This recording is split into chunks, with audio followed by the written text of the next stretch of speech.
अस्सलाम वालेकुम दोस्तों, आज मैं आपको लेकर आया हूँ कश्मीर की एक ऐसी हसीन जगह पर जहाँ पहुँचते ही इंसान कुदरत की अजमत को महसूस करने लगता है।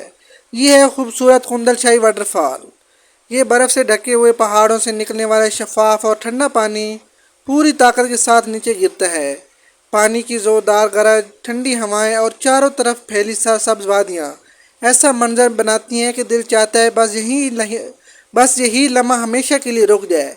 यहाँ हर तरफ कुदरत की खूबसूरती अपनी पूरी शान के साथ नजर आती है। साफ नीला पानी, बड़े बड़े पत्थर, सब्ज दरख्त और ताज़ा हवा इंसान के दिलो दिमाग को सुकून से भर देती है।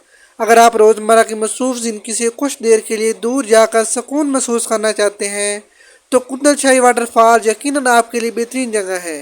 कश्मीर को जन्नत नज़ीर कहा जाता है और ऐसी जगह इसी बात का खूबसूरत सबूत है। यहाँ आकर एहसास होता है कुदरत के शाहकार वाकई इंसान को हैरान कर देते हैं।